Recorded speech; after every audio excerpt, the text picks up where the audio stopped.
This is going to be another prison story video because people seem to like them. So they said that they'd like to hear a few more. Alright, so in this one, I'm going to talk about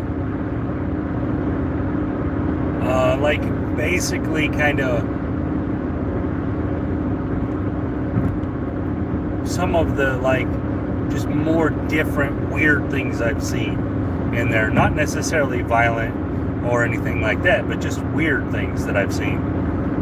And trust me, some of them are really weird. So it'd be different than you might think. Alright, so to start it off, I'm going to talk about the time that I saw okay, so in Arkansas, they have a thing called Host Squad. And it's an outside work detail that you have to do when you first come in. Alright, it's before they, give you a good job in the prison somewhere.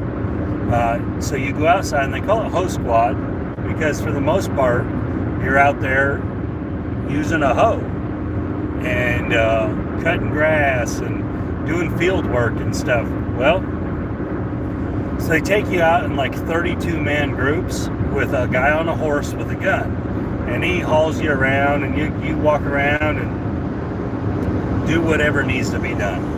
You might cut down trees. There's guys that mow grass. There's guys that pick vegetables. I mean, it's all part of the same squad, but they call it Hoe Squad, right?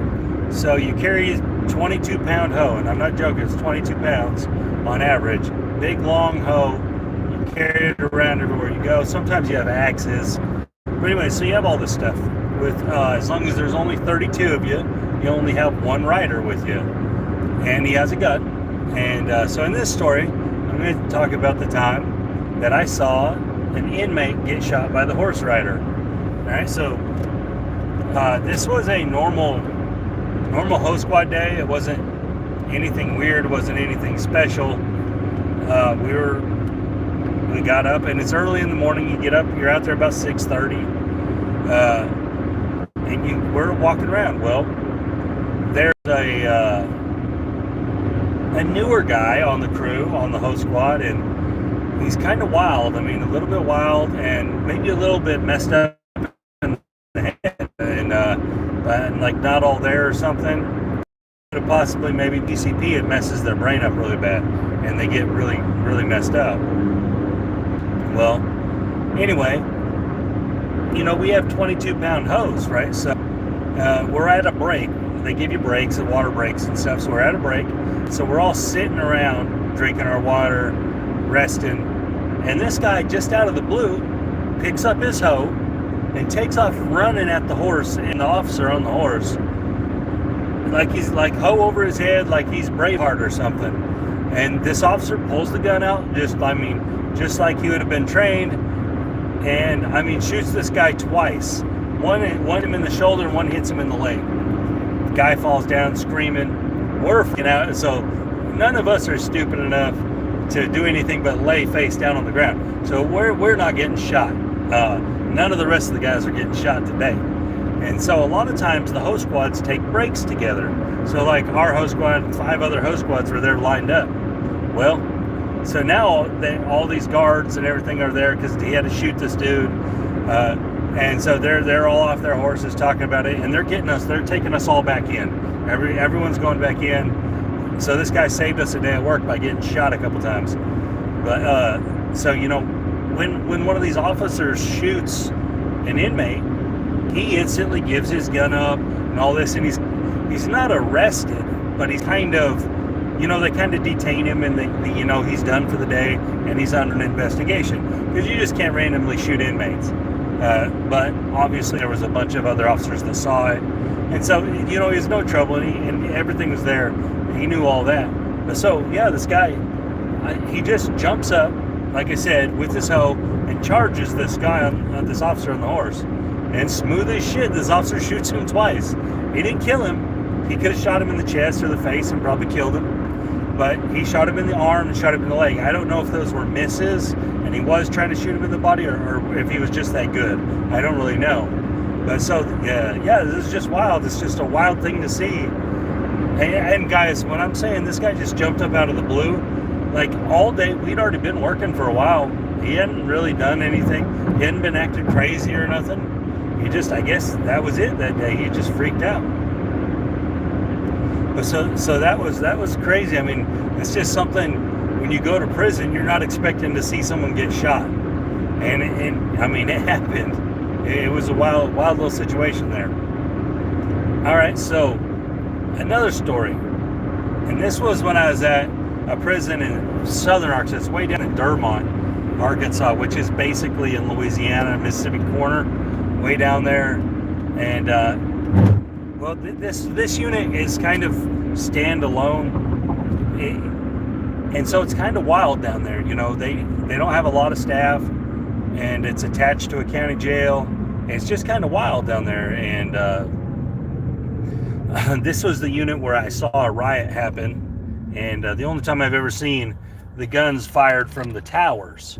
And they didn't shoot anybody, they just shot in the ground by people at this time. But it's the only time I've ever seen that happen at this unit. That's a different story for a different time. So this story is about the fight club in the barracks. Okay, so in this one barracks I was in, and it was a wild barracks. It was a little more rowdy, a lot of young guys with a lot of time that were young, and so they were rowdy, man, and they started up a fight club. And so every Friday and Saturday night, they had a fight club down there, down in the bottom corner. Hello. And so what they would do is they would wrap sheets around their hands like boxing gloves, and they were good at it. They got to where they could really wrap their hands up really good. And they had a referee dude, and he was this big guy. This guy probably weighed 450 pounds, about 6'4". Big old guy was the referee, so it didn't get out of hand. And guys would go down there and box, and they had like they had got a Burger King crown. You know those little crowns you get at Burger King? And that was the belt. So that was the championship belt.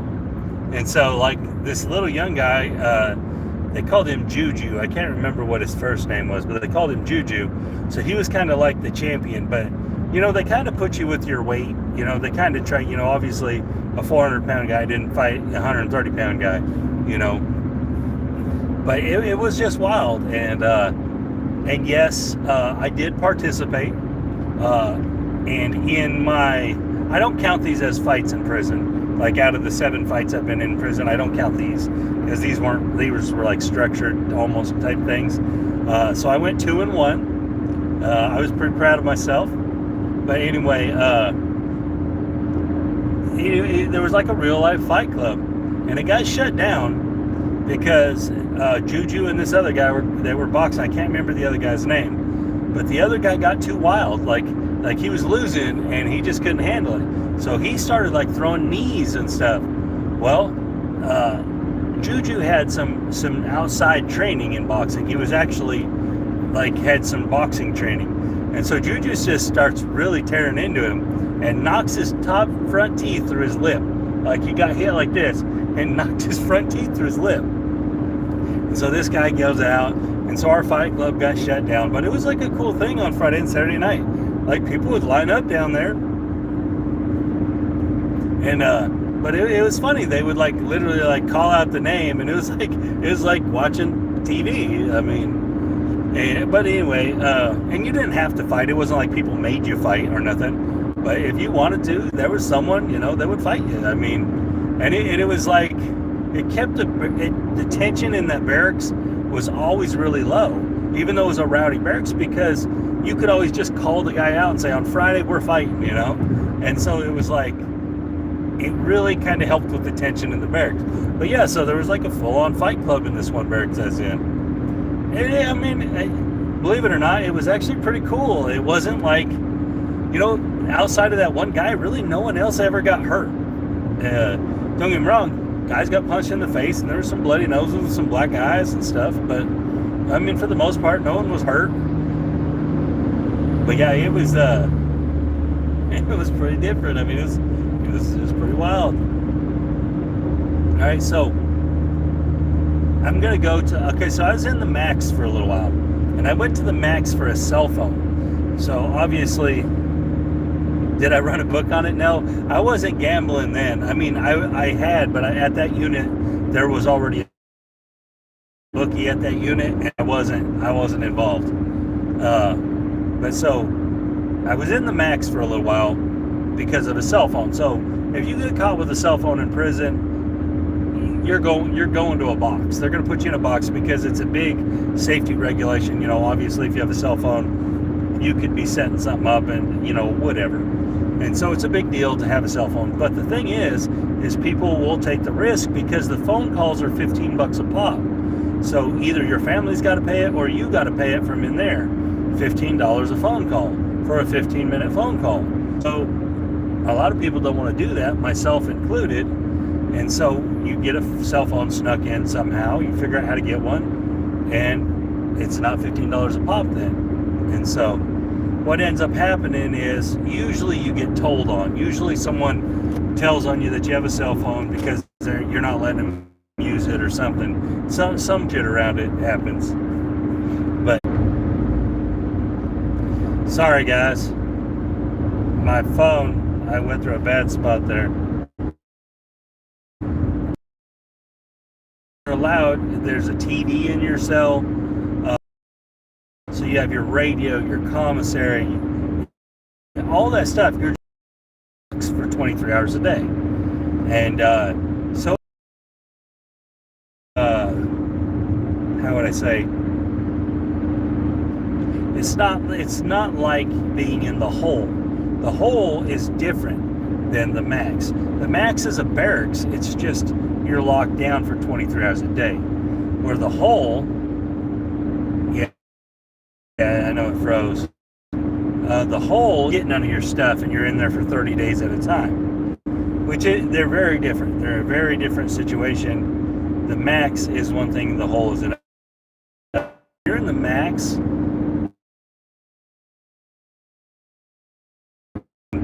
So just all through the day, you just smell marijuana smoke everywhere in there, and you can hear, and everyone talks through the vents. So it's like 3 stories high, and you holler through the vents, you know, and you yell stuff. If you don't know the person personally, you know, you're yelling back and forth, and you're making deals through the vents, and that's how things go. Well, so for example, if you want to buy something, you either got to fish, which is like tie like something under the end of a string and send it down and try to hook onto their string, and then when you do hook, they pull it in, they tie whatever it is on the string, and you pull it back, and that's fishing. All right, so you fish under your doors. Or you can have the guys that clean the barracks, which is like the porters. They're not actually in trouble, and they'll move stuff around for you for a price. And so but either way, I'm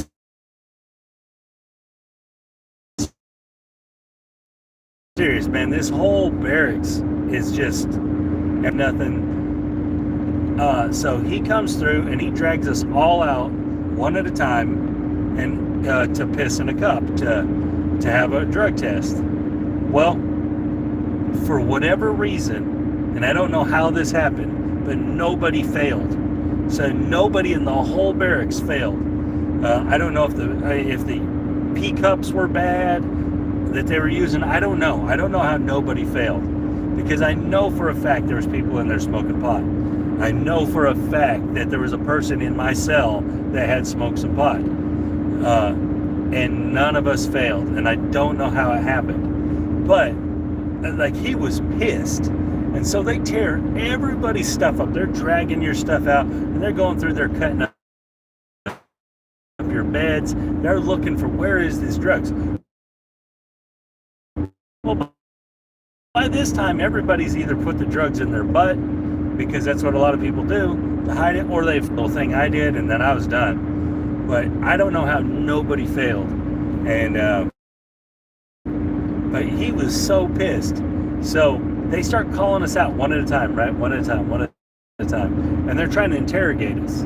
And they do this normally. They're trying to get people telling people. Well, they've already tore all our stuff up. Interrogate. So he's shaking down these officers. Well, one of the officers has a 1/4 pound of weed on him. And this is no joke. He was bringing it in there to whoever he was dealing with, but he gets caught with this 1/4 pound of weed on him. And man, I couldn't believe it. No one, I mean, there was probably people that knew because it was probably going to him, but man, like it was baffling. Like, holy shit, this guy literally has a 1/4 pound of weed on him in the prison. And just like out of just terrible circumstance for this guy, he gets caught. You know? And I've never seen officers get treated that way. Warden just felt like he had so much egg on his face after they went through the whole barracks. Everyone was clean and they didn't find nothing. That he just felt so stupid.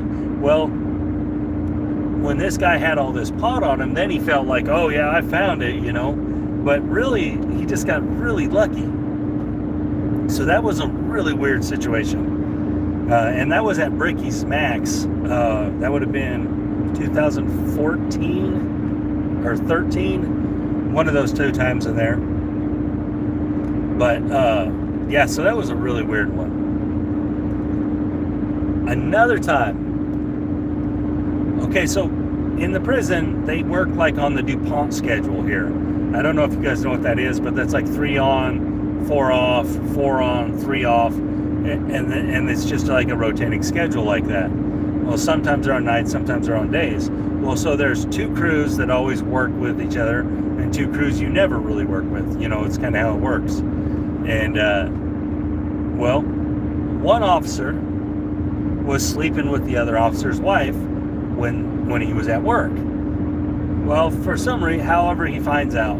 So the one officer that's sleeping with the guy's wife is at work.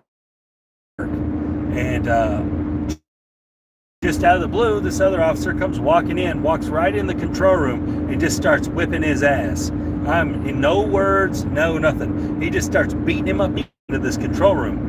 And so we're just watching, you know, we're like, wow, what the hell's going on here? And so he beats this guy up pretty good. And when he comes out, I guess, you know, he wasn't supposed to be there. So they were like, what is this guy doing here? And they watched it all on the cameras or whatever, and they come down there and arrested him and stuff. But yeah, so that was weird too. I mean, just out of the blue. And so there's a lot more that goes on in there. You'd think not just inmates, you know, it's not just them. There's also the guards have problems, and you know, there's different parts. The prison is like a microcosm of the world, right? So everything you have in the world is shrunk down and put in prison, basically all in one little box. And so you have all the same problems, everything. It's just, instead of it being widespread over the world, it's in one little spot.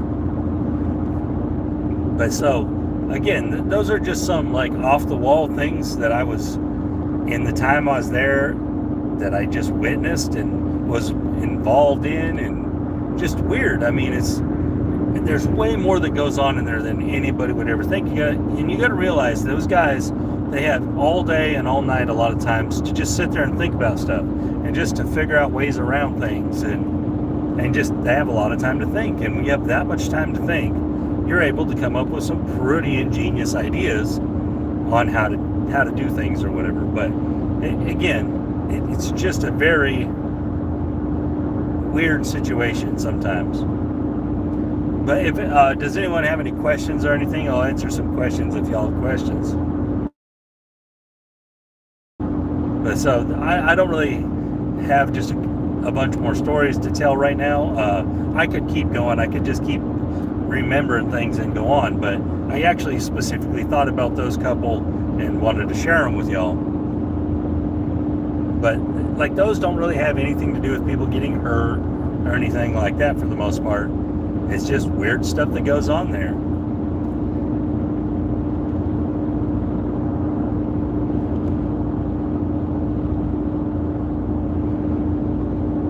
Okay, I get no comments. Maybe I'm not hearing them.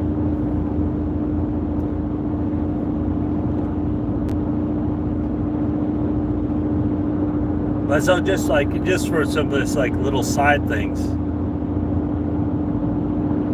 What casinos you play craps? Well, I play at Tunica and at Oaklawn mostly. Mostly in Tunica, I play at the Gold Strike. But mostly lately, I go to Oaklawn, which is in Hot Springs, Arkansas.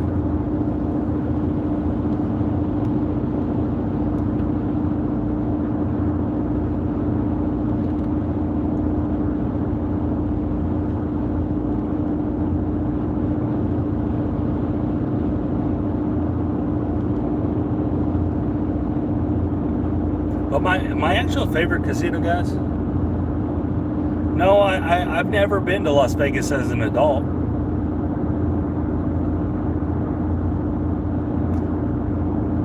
Believe it or not, guys, if I lived in Las Vegas, I probably wouldn't have a craps channel, because I probably would have never got heavily into craps, because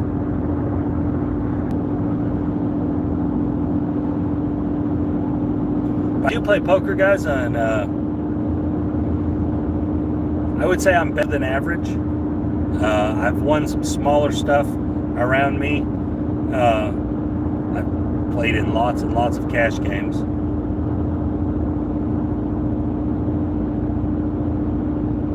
Awesome.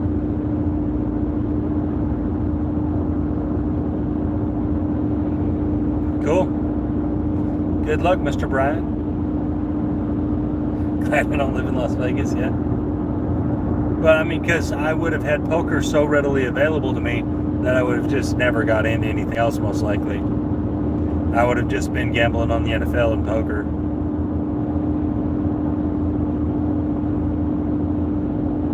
I paroled out, so for the way my time worked is I got 22 years with 5 suspended, which means 17. And then in the prison system, with good behavior, I had to do 70%. So I ended up having to do 12 years out of those 17 before I was eligible for parole. And then I was on parole for another 5 years.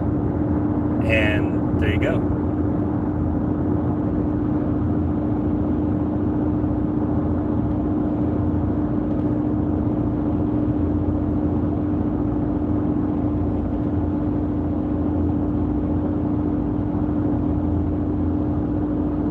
And I've said this before, but like I don't think I got too much time. A lot of people will say, man, that's a lot of time. You were so young and this and that.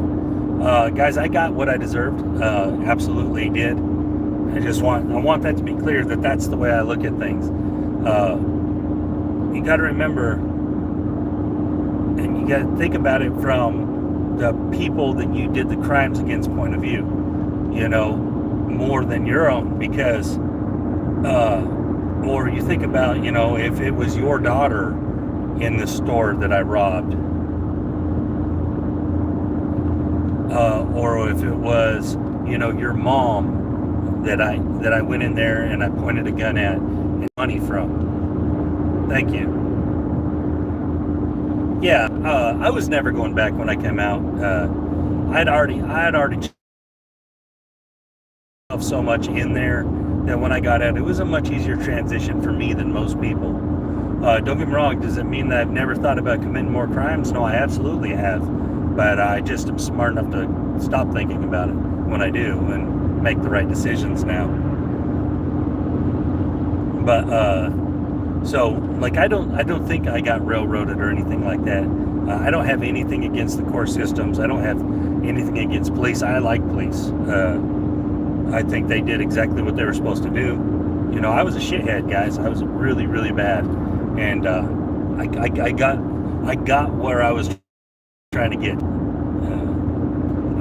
I just want people to understand that I'm not like, I don't think that there was anything wrong with what happened. I deserved it. So I know a lot of people in my situations, they don't usually think that way. It's a really common thing that they think that, they were whatever, something was against them and it wasn't fair.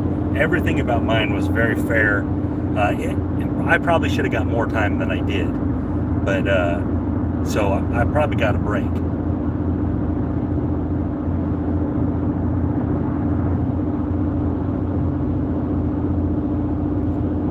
again, I just want to point that out so people know where I stand on that, because that's it depends on which side of it you're on. Some people, are obviously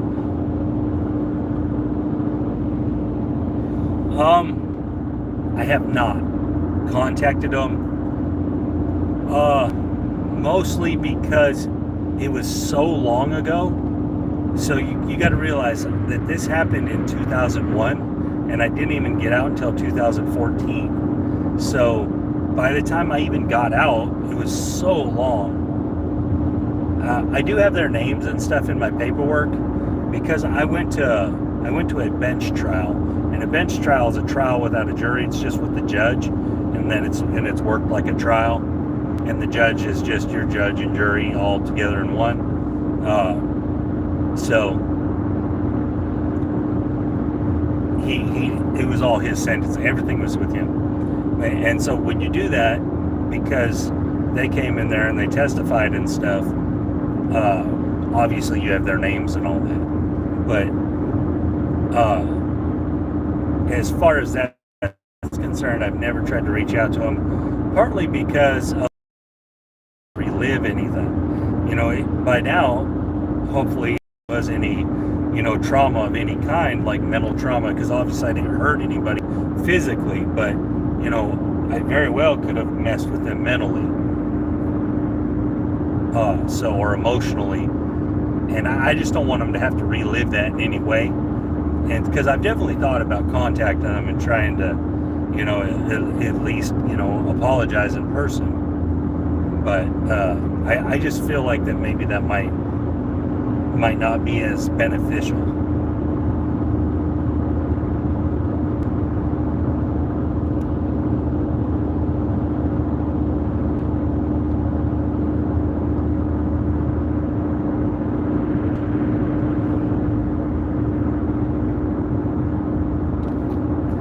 But any more questions? I mean, it can be about anything. It can be craps, poker, what I think about prison. It doesn't matter to me. Just any more questions.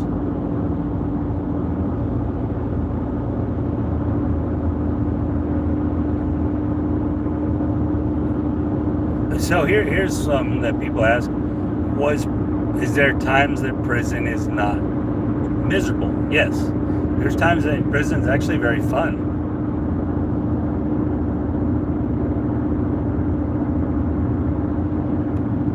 I'm going to work right now, but you're absolutely right. A lot of people definitely don't get what they deserve. That's very true. The prison, the court system, it's unequal a lot of times. It doesn't always do the same things, and that has to do with a lot of factors. But okay, I'll talk about that a little bit. Okay, so obviously I learned it from an old man that's from Rhode Island, and when he lived in Rhode Island, he was part of some kind of mafia there, and he ran their books, or he was part of their booking thing.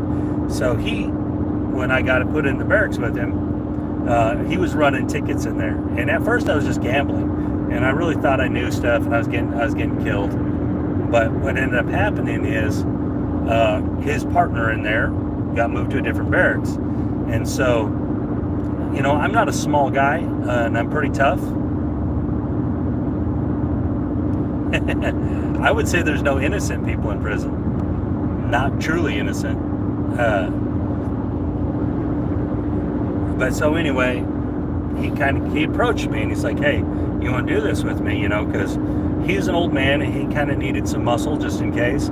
And as well, I'm relatively intelligent, guys. I'm not like a normal guy in prison. I was pretty intelligent. So, and he knew I really love football. And so he's like, I'll show you how to do this. This will make you money the rest of your life if you wanted to. And so I was interested. And so his name is Philip Flanagan. If anybody ever wanted to know, it was Philip Flanagan. And so he approaches me, and so we get to talking, and it's almost football season. So what he mostly booked was college and pro football. And so he starts showing me how to get the spreads out of the papers and adjust them to work in prison gambling. So the way prison gambling usually works is you can't bet single games. You have to bet parlays, and most times you have to bet 4-pick parlays. So you have all the odds are in your favor when you're a prison bookie, if that's the way you're going to do it. Some of them are different. If they're big enough, so you just don't have the volume to let single bets go through. So you got to do 4 picks, which 4-pick is hard to hit. It's literally you have to win all 4 picks. Now you do get 10-1 odds, but you have to win all 4, so it's very difficult. And so he taught me the power ranking system, how to use power ratings to judge which teams are better than others and stuff, and how to adjust from there. Yes, like 4 passes. And so, a couple years go by, and we were in the same barracks together for those years, and we just really did really well, and we always had money. We always did really good, didn't have to pay for nothing. And I just took what I learned from him, and then when I got moved to another unit, I just started another unit. And so basically he's the one that showed me how to read the spreads, how to understand what I was looking at, and why Vegas did things, why Vegas moved things one way or another, and whether we should do that or not, and different things. Because Vegas moves based upon action usually, and in prison you're not going to get enough action to really warrant moving spreads. And even if you did, you'd have to re-put out all those tickets. And so really it's a one-shot deal. You put them out, people give them back, and then that's their gamble. They've made their bets.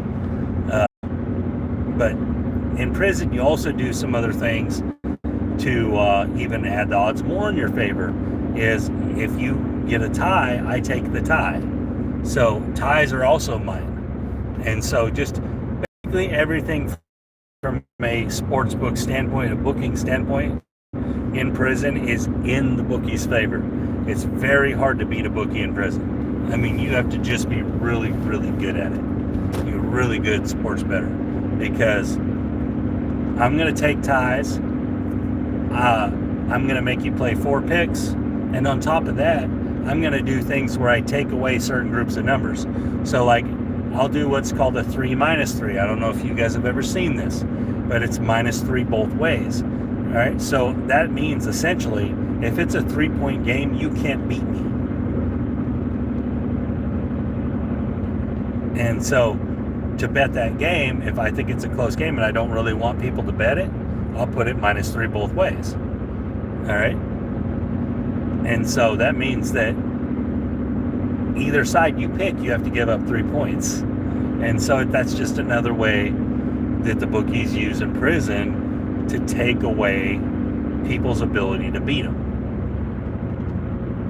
And so I learned all these things. I learned all these hustles based around the booking, and it provided for me basically the whole time I was there. So I was able to start it up anytime I needed. I had multiple subscriptions to different gambling outlets, like the Gold Sheet. I had a subscription to that, to Phil Steele, to Athlon, and then I had USA Today and New York Times. And I got all this, guys. This was all from Book and Bets, so I had money. So I would get subscriptions to newspapers to get the spreads. I would get the Gold Sheet to get angles. The Gold Sheet is a thing that comes out in Vegas. It's a bookmaker's guide. It's a bunch of bookmakers get together and they make this guide thing, a Gold Sheet and everything. And so I had subscriptions to all this. And so I had huge advantages. And but yeah, so I just started booking, and then I became known as that 6-5 or 11-10. See, there's no juice. It's not. There's no juice. It's whatever you bet. But I just take all those advantages because I'm making you play 4 picks. So I already have a huge advantage by making you play a 4-pick. Now, there was guys, if you spent a lot of money gambling with me, I would let you make single bets. Like if you specifically, like if you gambled $100 with me a week, I would let you make single bets. And a lot of times I'd let you keep your ties. if you played a lot of money with me. So there was perks, if you were a bigger gambler, you got some perks, some comps. But this is a true story. Okay, so after what year was that?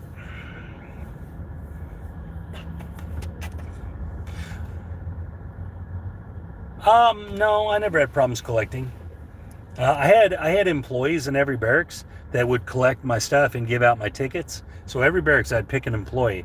So I'd always pick a guy that really didn't get nothing, that really didn't have any money.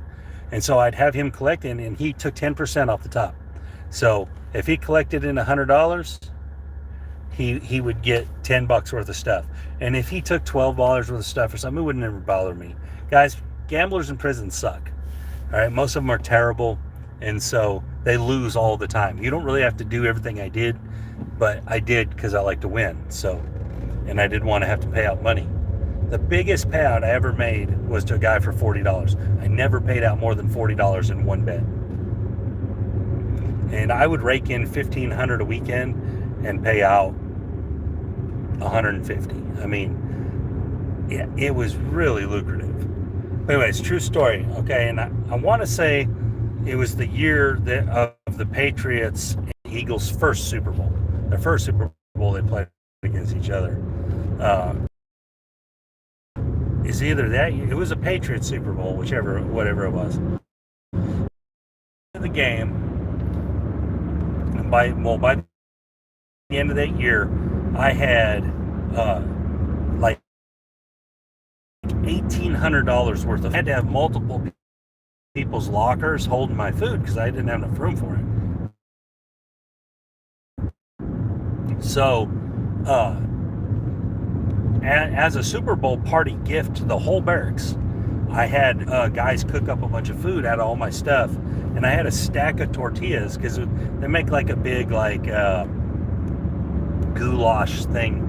They call it spreads here. Some places they call it gumbos or whatever, but it's just like well, you don't necessarily get cash. It's in food. It's in commissary. It's the value in there. Now I would take money bets, but you had to be able to pay in money, and I had to be able to pay back in money. So I couldn't take very many of them. I just didn't have that much cash on me because you're not supposed to have cash in there. But so I had so much stuff that I had this big meal for the whole barracks. And they made, the guys that I had make all this, they made the food in a trash bag, like a big black trash bag, and opened it up on top of a table, kind of like you would at like a crawfish boil where they just come, or a seafood boil where they just dump it on the table. And that's kind of how this was. And there was a stack of tortillas, and it had 20 packs of tortillas, just a huge stack.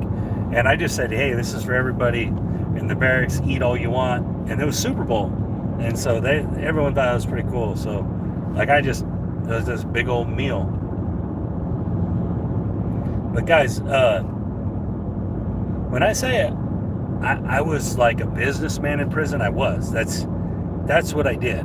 I spent all my time trying to figure out how to not have to have my family take care of me while I was there. So I spent all my time trying to find different ways to make money, whatever the case was. I also did what they call hobby craft in this state.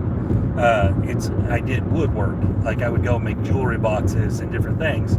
And so I'm a pretty good furniture craftsman. I really am. I just don't do it anymore. I just haven't done it in a long time. But so that was another way I'd make money. But I would also create domino boxes for people, custom domino boxes that had built-in hidden compartments for them. And so these were pretty valuable little things. And as far as I'd seen in the state of Arkansas, mine were by far the best, because I would take my time and effort and find different little ways to create hidden compartments for people to hide their stuff. And mine would have locking mechanisms and everything. And I would just work on them for days and days and days until I figured out how to create a lock, and to where the guards could shake it and you couldn't hear it. I mean, I tried to make mine, because when someone's paying you to make a hiding place, it better fucking work. Because if the first time the guard picks it up and they find their stuff, them people are going to be pissed. So, now if it has 10, 12 times it's been picked up, and on the 13th time they find it, it could have been getting wore out. There's a lot of things that could have been happening. So, but as far as that is, if you're making something with a hidden compartment in it and you're putting your name on it like that, it better work. So, that's another thing I did a lot of. I also sold tattoo guns when I was in the maintenance department. I bought all these computer motors because they made me the clerk. So I would make these orders, and then the maintenance coordinator guy, the boss, he would sign off on them, and this stuff would come in. Well, I bought all these little computer motors one time. So I broke them all out, and they were little flat motors, perfect for tattoo guns. And so I started selling tattoo guns. I had 100 of them. So I had like the market on tattoo guns. But I mean, every little thing, I was always looking for an angle or some way to make money. And that's how I passed my time in there. But that's also why I was cool with like everybody in there, kind of like it didn't matter what race it was or what gang it was. They all kind of had to come to me for things sometimes, or I was a really easy way to get things. And so that was what I was in prison. I was kind of like Walmart.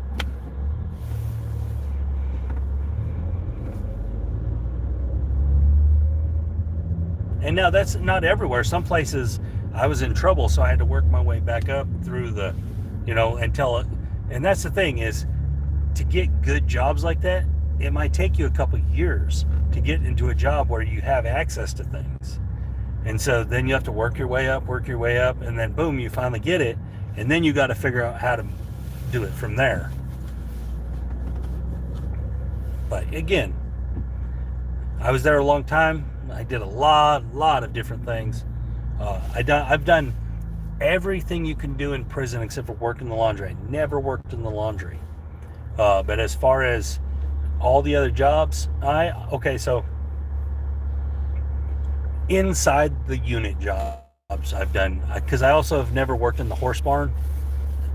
As far as inside the unit jobs, the only one I've never done was the laundry.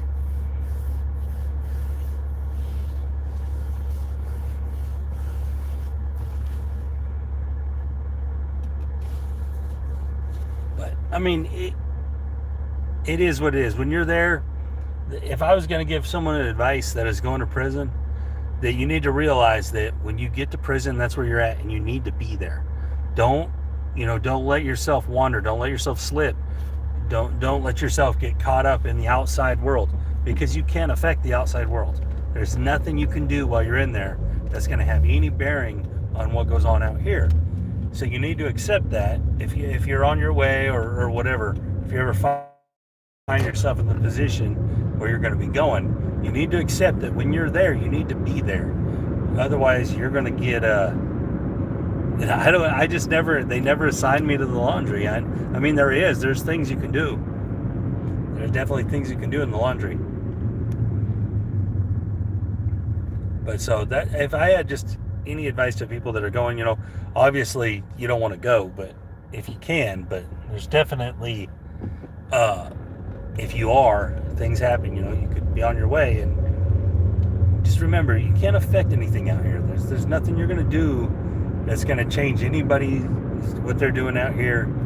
So don't worry about that stuff. And I know if you go and you have kids and stuff, you're going to always be worried about what they're doing, and you're still going to want to try to be a father or whatever to them. But man, you kind of took yourself out of their life, so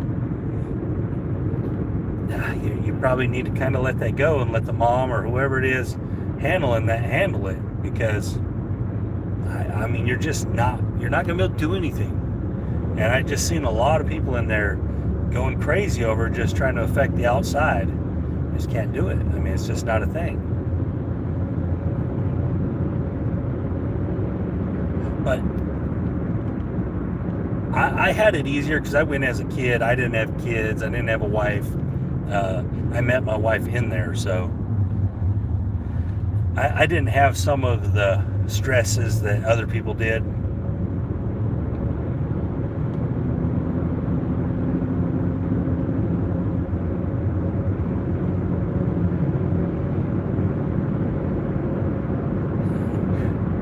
it's some of the stuff in there, man, is crazy. Talking to you guys makes me remember things, and sometimes I just think back and I just laugh. So there was this guy one time, a young kid, really young kid, and by this time I'd already been in prison. This was like my 10th year or something. I'd been there a while, and this young kid come in, and he was rowdy, and he thought he was tough, and he wasn't. He was kind of a smaller guy, which doesn't really mean anything, but size is a value in prison. But and his name was Jacob Yarberry. I'll never forget this. And he would just, like, everything would set him off. Like, he was always thinking people were trying to fuck with him. A lot of times people didn't give a shit what he was doing, but they would just try to mess with him because he was just so high strung. Well, one day, because I'd been trying to calm him down. Usually I didn't get involved in people like that.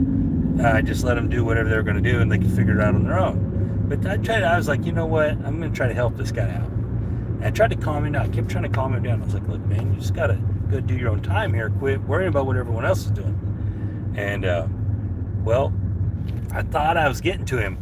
Well, this kid, he comes running down to my bed one day. Because, you live in, like, open barracks most of the time. He comes running down to my bed, and he goes, I'm just going to go hit him. He's looking at me all crazy. He's like, I'm just going to go hit him. I was like, who are you talking about? What are you talking about? What happened? And he just sat in my seat. So what I'm guessing is that I don't know exactly what happened, but I think Jacob Yarberry, like, he went up and got a drink or something, or went to his rack or something, and someone sat down in his spot. Probably didn't have a clue that he was sitting there. Probably not. But so he's just like freaking out. He's just like, I'm just going to go hit him. And, well, it's a guy that he probably shouldn't be going to hit, because this guy is going to tear his ass up. Big, old school white guy, tough dude. And he's like, that's it. I'm just going to go hit him. And so I'm just kind of getting fed up with him. And I'm like, well, go hit him then. Just go do your thing. He goes, go see how that turns out. And he goes, you think I should? And I was like, well, hell no. I was like, why do you care about that seat? He's like, well, if I let him take my seat, they're just going to take everything from me. I said, no. I said, are you sure you even knew?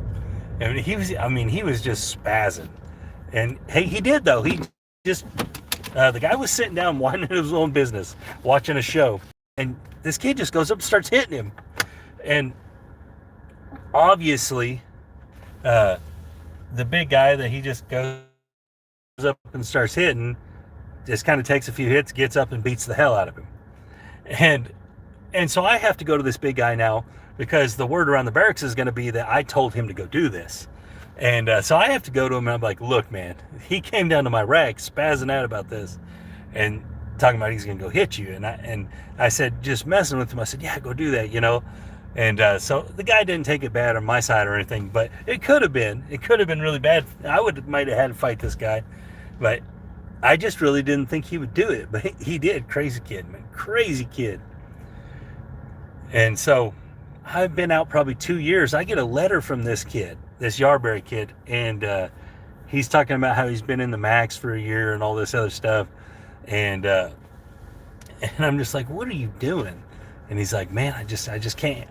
I can't let anyone walk on me. I can't let anyone get on me. And I was like, whatever, dude. But then he asked me if I'd send Men's Fitness magazine. I was like, yeah, whatever, dude. So I got him a subscription to that and stuff. But yeah, just weird stuff like that. And I don't know. But anyway, I'm going to go in here and get some food. Y'all guys have a great night. I appreciate y'all for watching. And if you guys have any questions about this stuff, just ask me and I'll try to answer the questions. Some of the stuff is different if you've seen it on a movie or in another place.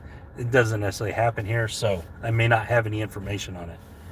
But anyways, guys, thank you all for watching, and you have a great day.